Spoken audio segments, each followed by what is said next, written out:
Adik sedang kencing. Kakaknya berbaring di samping untuk menguping. Apakah gadis ini cabul? Dia menyelamatkan saudara. Kakak dan adik terbangun dari ruang rahasia yang gelap. Mereka tidak tahu di mana mereka berada. Hanya ingat bahwa mereka diusir belum lama ini.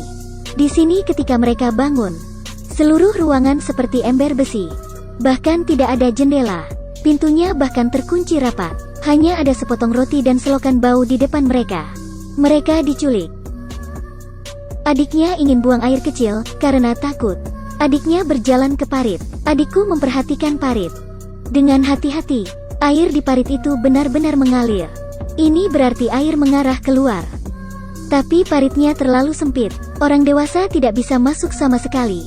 Jadi kakak perempuannya biarkan adiknya menyelam ke bawah untuk mencari jalan keluar. Paritnya terlalu bau. Sang adik merasa jijik, tapi di bawah paksaan kakaknya. Dia harus menahan bau busuk dan menyelam. Namun, adik kecil akhirnya berenang ke ujung yang lain. Dia baru saja berenang dari ruang rahasia ke ruang rahasia kedua. Dan menemukan seorang ibu rumah tangga. Jelas dia juga dipenjara di sini. Dia terus berenang ke depan. Beberapa korban lagi ditemukan satu demi satu. Gadis berkacamata di kamar ketiga. Dan wanita gila di kamar keenam. Kegembiraan seperti apa yang tampak bagi wanita gila itu?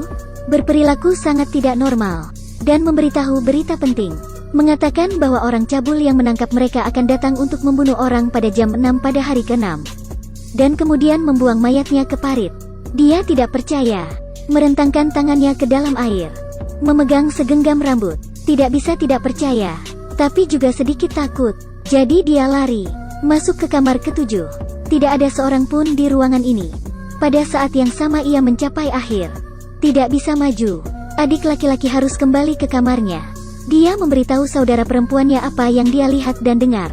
Adik paling khawatir dengan kata-kata wanita gila itu. Jadi kurang dari jam 6. Dua bersaudara itu berdiri di depan parit. Untuk melihat apakah benar-benar ada mayat yang mengambang. Tapi setelah menunggu lama, tidak ada apapun di parit. Ini membuat mereka lega untuk sementara. Tapi pada jam 6 keesokan harinya, mereka ketakutan. Mereka mendengar jeritan menyedihkan dan suara gergaji mesin yang merobek tulang. Segera setelah itu, ada banyak darah di parit. Ada juga beberapa kain bunga di dalamnya.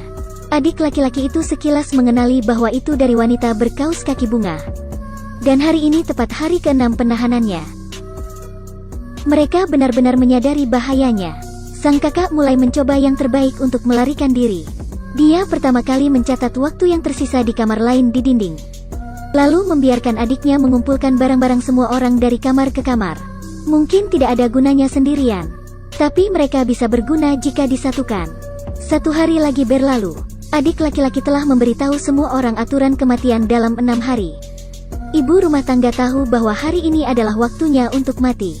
Sebelum dia meninggal, dia memberikan liontin kepadanya sebagai peninggalan. Dan mulai mengakui kata-kata terakhirnya. Tampaknya siap untuk mati. Tetapi ketika gergaji si pembunuh terdengar di luar pintu, dia masih takut, memeluk adik kecil dengan erat.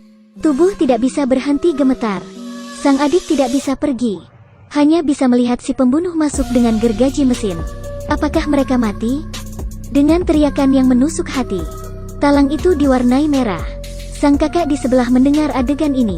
Dia tahu adik laki-lakinya mungkin telah terbunuh. Menangis dengan pahit, tapi tidak pernah berpikir. Detik berikutnya, adiknya keluar dari parit tanpa cedera. Ternyata pembunuhnya sangat berprinsip. Tidak ada pembunuhan sampai hari ke-6. Jadi dia dibebaskan. Adik laki-laki itu menggambarkan apa yang dia lihat barusan kepada saudara perempuannya. Akhirnya sampai pada kesimpulan putus asa. Pembunuhnya kuat. Dan memegang gergaji mesin. Tidak mungkin bagi mereka untuk melawannya. Tetapi saudara laki-lakinya masih memberitahu saudara perempuan pesan yang bermanfaat.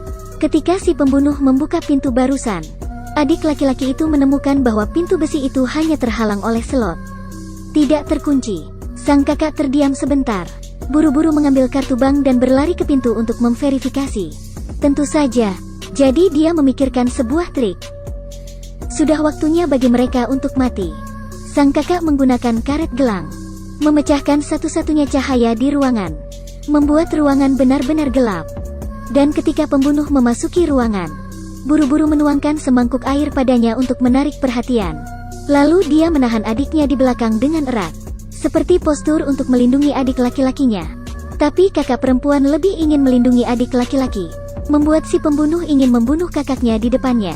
Melihatnya perlahan berjalan, mengangkat gergaji dan langsung mengayunkannya. Sang kakak menghindar dengan cepat. Gergaji mesin mengenai adik laki-laki, tapi adegan berceceran darah tidak muncul, karena ini hanya boneka. Tepat ketika si pembunuh bertanya-tanya, sang kakak buru-buru berteriak agar adiknya pergi. Sang adik tidak bisa memikirkannya, langsung kabur dari balik pintu dan menutup pintu. Kakaknya terkunci di dalam bersama si pembunuh. Ternyata semua ini adalah rencana kakaknya. Dia diminta kakaknya untuk meminjam mantel semua orang terlebih dahulu, membuat orang palsu untuk berpura-pura menjadi adik laki-laki, kemudian menghancurkan lampu untuk menciptakan kegelapan, mengaburkan pandangan si pembunuh. Ketika si pembunuh masuk dan membunuhnya, membiarkan saudara laki-lakinya yang bersembunyi di pintu lalu keluar dan mengunci pintunya, mengunci si pembunuh sepenuhnya di ruang rahasia. Rencana saudari itu berhasil.